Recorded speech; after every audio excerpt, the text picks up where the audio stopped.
দ্বিতীয় আয়াত, আল্লাহ পাক রব্বুল আলামিন সূরা বাকারার দ্বিতীয় আয়াত চমৎকার ভাবে বর্ণনা করছেন। আয়াতটা বলার আগে আমরা একটা কথা বলি যে পৃথিবীর মধ্যে যত কিতাব বই রচনা করা হয়, লিখা হয়, সমস্ত বইয়ের শুরুতে লেখা হয় যে আমরা এই বইটা লিখছি, আমরা ভুলের ঊর্ধ্বে নয়, এখানে কোনো ভুল থাকতে পারে, অসংশোধিত জিনিস থাকতে পারে। যদি আপনাদের দৃষ্টিগোচর হয় কোনো ভুলের, তাহলে অবশ্যই আমাদেরকে অবগত করবেন, আমরা পরবর্তী সংস্করণে তা ঠিক করে নিব। এটা হলো দুনিয়ার কোন মানুষ, সে যত উচ্চ পদস্থ হোক, যত শিক্ষিত হোক না কেন, সে একটা বই লেখার পরে এই কথাটা অবশ্যই বলে। কিন্তু আল্লাহ পাক রব্বুল আলামিন এমন এক সত্তা, যিনি সমস্ত ভুল ত্রুটি দোষের ঊর্ধ্বে, এই আয়াতের প্রমাণ।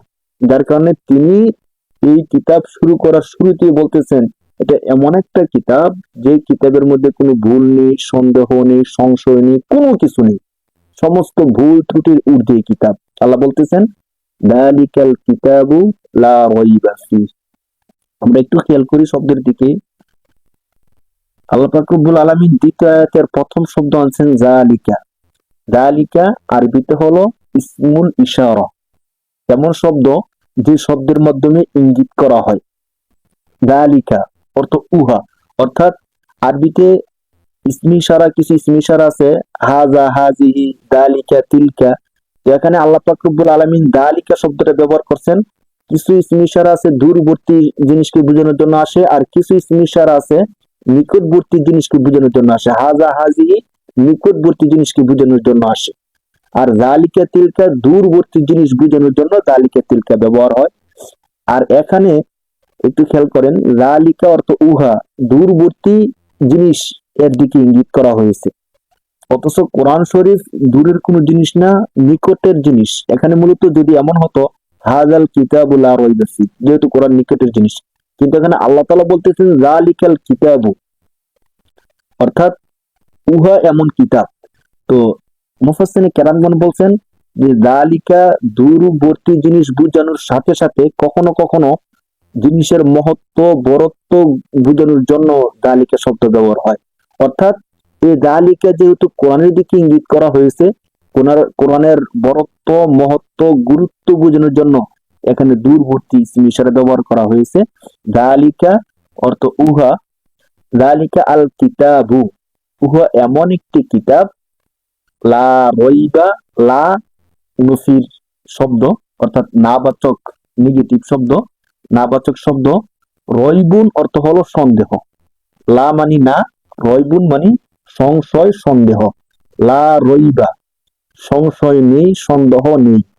ফি হি, এখানে দুইটা শব্দ, ফি একটা শব্দ, হি আরেকটা ভিন্ন শব্দ।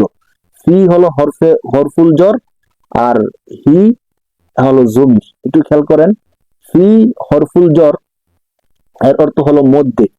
ফি মানে হলো তার, তার মধ্যে, তার মধ্যে মানে কার মধ্যে? কোরআনের মধ্যে। তাহলে আল্লাহ তাআলা বলতে চাচ্ছেন দালিকাল কিতাবু, এটা এমন একটা কিতাব, লা রইবা, যাতে কোনো ফিহি, যার মধ্যে কোনো সন্দেহ নেই। আল্লাহ পাক রব্বুল আলামিন একদম শুরু দেখি বলে দিলেন যে কোরআন এমন একটা কিতাব, যে কিতাবের মধ্যে কোনো সন্দেহ নেই। আলিফ লাম মিম এমন একটা আয়াত, যে আয়াতের তাফসীর, তরজমা শুধুমাত্র আল্লাহই জানেন, আল্লাহ ছাড়া আর কেউ জানেন না। যালিকাল কিতাব, হুয়া এমন এক কিতাব, লা রাইবা ফিহি, যে কিতাবের মধ্যে কোনো সংশয়, সন্দেহের অবকাশ নেই। তো এই যে এমন একটা গুরুত্বপূর্ণ কিতাব, যে কিতাবের মধ্যে কোনো সংশয় নেই, সন্দেহ নেই, এই কিতাবকে কেন নাজিল করা হলো? আল্লাহ বলতেছেন এই কিতাবকে নাজিল করা হলো হুদাল লিল মুত্তাকিন। হুদা এর অর্থ হলো হেদায়েত, হুদা এর মানে কি? হেদায়েত। হেদায়েত লিল মুত্তাকিন, কাদের জন্য হেদায়েত? মুত্তাকিদের জন্য। মুত্তাকি তাকওয়া থেকে আসছে।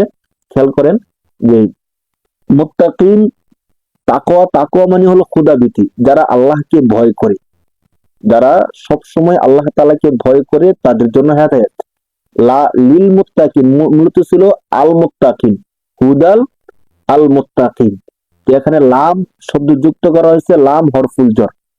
হরফুল জর কি? হরফুল জর হলো এমন হরফ, যে হরফগুলো শব্দের শুরুতে এসে শব্দের শেষে জের প্রদান করে, ইংরেজিতে যেগুলোকে প্রিপজিশন বলা হয়। তো এই হরফুল জর গুলো অনেক কারণে ব্যবহৃত হয়। এখানে লিল মুত্তাকিন লামটার জন্য হিসাবে ব্যবহার করা হয়েছে তালিল, কারণ লিল মুত্তাকিনদের জন্য, তাহলে লিল মুত্তাকিন মুত্তাকিনদের জন্য হেদায়েত। মূলত আল্লাহ পাক রব্বুল আলামিন বলতে চাচ্ছেন যে এটা এমন একটা কিতাব যে কিতাবের মধ্যে কোনো সংশয় সন্দেহের অবকাশ নেই। এই কিতাবটিকে নাজিল করা হয়েছে তাদের জন্য যারা রবকে ভয় করে। তো রবকে যারা ভয় করে তাদের জন্য নাজিল করা হয়েছে, আর যারা রবকে ভয় করে না তাদের জন্য নয় কি?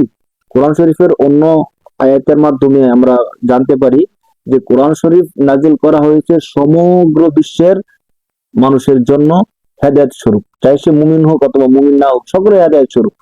তো এখানে আল্লাহ তাআলা বলেন যে মুত্তাকিনদের হেদায়েত স্বরূপ। তো এখানে বিশেষ প্রকারের হেদায়েত, যে হেদায়েত মানুষকে জান্নাত পর্যন্ত নিয়ে যায়। এখানে বিশেষ এক রকমের হেদায়েত বোঝানোর উদ্দেশ্য। তো কিন্তু বাস্তবতা হলো কোরআন শরীফ সমস্ত মানব জাতির জন্য হেদায়েত স্বরূপ।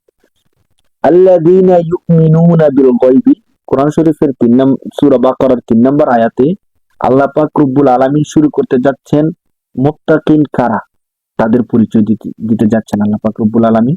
প্রথমত আল্লাহ বললেন যে এই কিতাবকে নাজিল করা হয়েছে মুত্তাকিনদের হেদায়েতের জন্য। তো এরপর থেকে আল্লাহ পাক রব্বুল আলামিন শুরু করছেন যে মুত্তাকিন কারা, তাদের পরিচয়, সংক্ষিপ্ত পরিচয়টা আল্লাহ তাআলা দিবেন যে তারা হলো মুত্তাকিন।